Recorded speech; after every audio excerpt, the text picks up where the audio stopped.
Welcome. I'm Bruce Munro, and with me is International Relations Specialist Professor Robert Patman, and this is Global Insight. This week, the United States and the EU have imposed sanctions on Russian officials connected with the attempted murder of Alexei Navalny, the main political opponent of Russian President Vladimir Putin. Welcome, Robert. Morning, Bruce.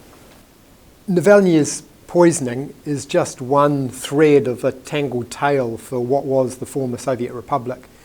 Can you bring us up to date on what's happening in Russia in 2021? Yes, and I think the Navalny story is a centrepiece in this. He was poisoned in August last year and then flown to Berlin after about 2 days of toing and froing at a hospital in Tomsk. And it took him about 5 months to recover. He was, according to German authorities and independent authorities, he was poisoned by a chemical weapons grade military agent known as Novichok. And that had been used, it was suspected to be used against someone called Sergei Skripal, which was an attack, a nerve agent attack on someone who's a former member of the security services in Russia who is now living in the UK. It happened in a town called Salisbury. And a British citizen subsequently died. Although the Skripals, Sergei Skripal and his daughter, both recovered and are now in a discreet location somewhere. So basically, since the Navalny poisoning, I think there's been a lot of international attention, indeed protests within Russia, about the fact that when Navalny returned from Germany after his 5 months of treatment, many people were surprised he returned. But he did return and he was arrested immediately. And according to the European Court of Human Rights and the G7 countries, the charges against Navalny, which now have resulted in a jail sentence of 3.5 years in one of the toughest penal regimes, about 100 miles from Moscow, he's in a camp there, are basically politically motivated. So Navalny was prevented in 2018 from running against Putin in the presidential election, and he then had a suspended sentence. When he returned from Germany after the treatment for being poisoned, additional charges were added, and protests have unfolded since then in Russia, nationwide. So to sum up, I think Mr. Putin is facing a serious challenge, and Navalny seems to have a lot of support. Part of Mr. Navalny's appeal is not only is he a very capable speaker, but he is a nationalist, and that makes it difficult for Putin. He also has struck a raw nerve in Russia, which is he's relentlessly exposing corruption. And when he was taken into imprisonment, he released a 2-hour video which documented that Mr. Putin had a 1.8 billion palace off the Black Sea. The regime denied it belonged to him, but it belonged to one of his friends apparently, and he was given a business friend who loaned it to Mr. Putin. But I think he's carried out a number of exposés on YouTube, and that's another thing that's frustrating the authorities. Normally Mr. Putin's able to shut his opponents down by monopolising the state media, which he does. But the difficulty is that, of course, with the proliferation of the media and the different forms of the media, Mr. Navalny is adept at using YouTube. So he's actually releasing lots of things on YouTube and his supporters, which is getting around that ban. And just to take the documentary he made about Mr. Putin's secret palace was viewed by over 100 million people. So a lot of whom were Russians. So I think Mr. Putin's under pressure. Where is all of this likely to lead for Russia, for the key players and for ordinary Russians?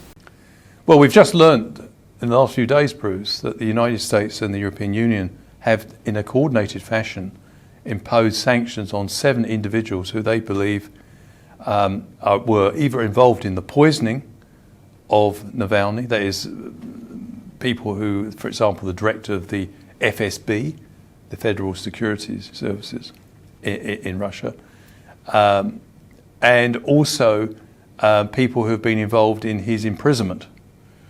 which they believe is completely trumped up. And New Zealand has joined the cause for the immediate release of Mr. Navalny. So we are getting an escalation of the situation, and what is clear is that where does all this lead? Well, the Biden administration has taken the gloves off. It's not looking for a fight with Putin over Mr. Navalny, but it's not tiptoeing around the issue. And the reason is because it's not just about Navalny, it's about actions that the Putin regime has taken against the United States in recent years, including a much publicised SolarWinds cyber attack, and also interference, as the Americans see it, in their election process. So there's quite a few points of irritation between Putin and the Biden administration, and unlike Donald Trump, Biden doesn't seem to have a soft spot for the Kremlin leader. Do you think it's possible to actually put international pressure on Russia, on Putin, that does get taken notice of, that does make a difference, or will this make no difference? I don't think this will make an immediate difference. You could say that the people involved may even wear it as a badge of honour.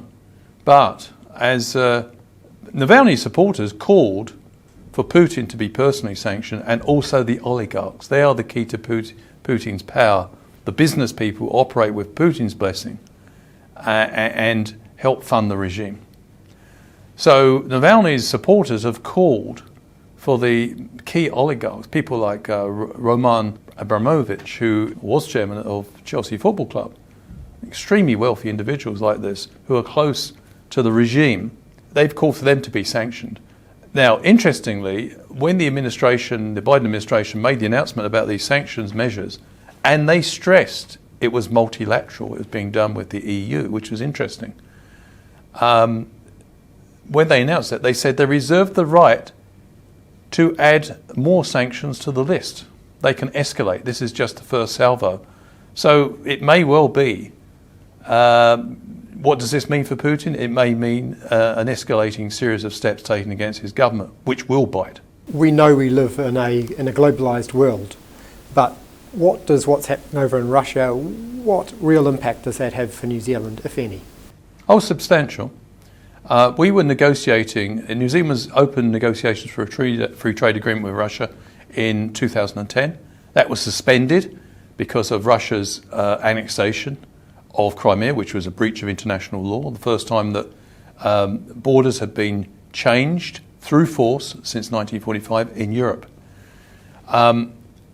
Mr. Peters briefly raised the idea that might explore the resumption of those talks, but the Russian position in relation to Ukraine is unchanged, so that didn't get anywhere, and the Jacinda Ardern-led government ruled out resuming talks. So that's one thing. The economic relationship's on hold. Secondly, let's be quite clear about this. What's happened to Mr. Navalny is a fundamental assault on everything New Zealand stands for. Firstly, it's a flagrant breach of human rights. But secondly, using Novichok against one of your own citizens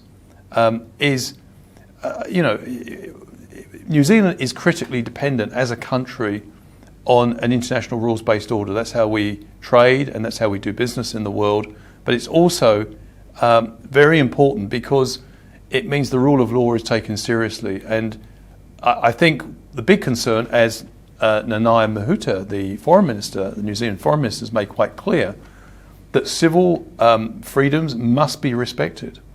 This is a bottom line for New Zealand. So what's it got to do with New Zealand? Well, if Mr. Putin gets away with this sort of behaviour, it's an erosion of the core interests and values that this country holds domestically and internationally. Thank you, Robert. Thank you. And thank you for watching. Catch us next time on Global Insight. Ka kite anō.